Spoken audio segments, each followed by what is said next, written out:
Hello, my name is Allison Grace AK from the UNT Learning Center, and today we will be covering the production possibilities curve. First, let's pose the question. What is the production possibilities curve? The production possibilities curve, also known as the production possibilities frontier, is a graphical representation of all potential allocations of two resources. The two resources are either capital goods, like guns and machines, or consumer goods, like food and shirts. The curve itself can either bow out or stay straight. It will tell whether the goods have perfectly substitutable resources, and that's when it's straight, or imperfectly substitutable resources, when the curve is bowed out. The curve also represents opportunity cost. Opportunity cost is a sacrifice one makes for their current decision. The straight line shows a constant opportunity cost, and the bowed out line shows an increasing opportunity cost.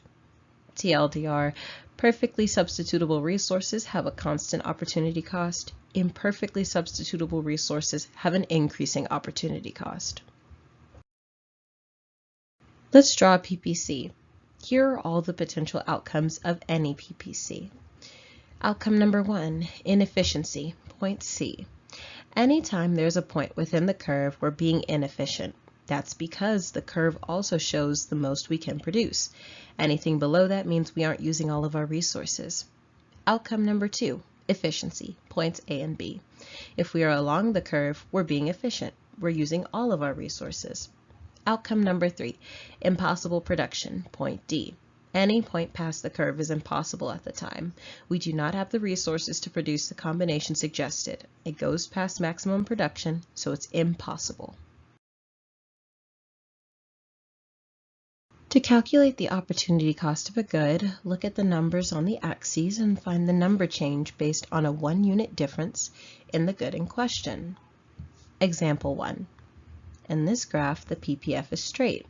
Let's look at one of the first points on the curve, where you have 24 units of good A and 4 units of good B. If we move to the next point, we have 20 units of good A and 8 units of good B. How much of good A do we have to give up for 1 unit of good B? Let's see. We lost 4 units of good A and gained 4 units of good B.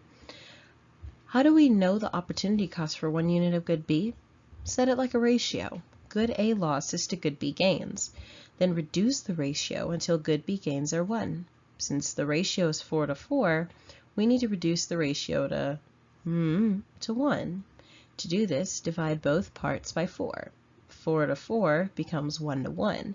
Therefore, for 1 unit of good B, we lose 1 unit of good A. Now let's try to do a problem that covers everything you need to know about a PPC. Scenario. The Kingdom of Sardinia produces Abacchio donuts and Bruno bagels. The production possibilities frontier is displayed here.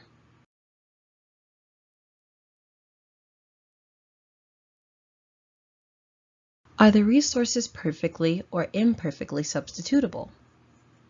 Are opportunity cost increasing or constant?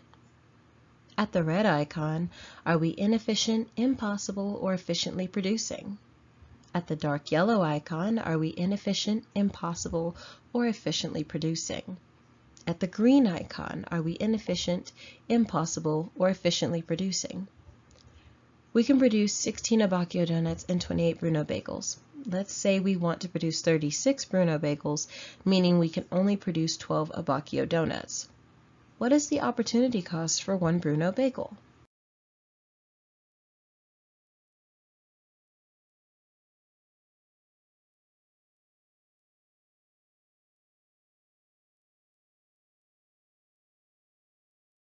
Answers. The resources are perfectly substitutable, as shown by the straight PPF. Anytime the PPF is straight, the resources are perfectly substitutable. Opportunity costs are constant, as shown by the straight PPF. If the PPF is straight, the opportunity cost is constant. We are inefficient at the red icon. We're not using all of our resources to produce at our maximum. We are efficiently producing at the dark yellow icon. We are on the PPF, meaning we have reached our limit of performance. We are unable to produce at the green icon because we do not have the resources to produce at that point. The opportunity cost for one Bruno bagel is half of an Abacchio donut. Bruno bagels increased by 8 and Abacchio donuts decreased by 4. We can create a ratio, 8 to 4, and simplify the ratio where Bruno bagels equal 1. By dividing both sides by 8, we get 1:1/2. With this information, you have everything you need to understand the production possibilities frontier, its purpose and implications, and how to answer questions on graphics and information. I really hope this helps, and I can't wait to share more economics adventures with you in the future. Bye for now.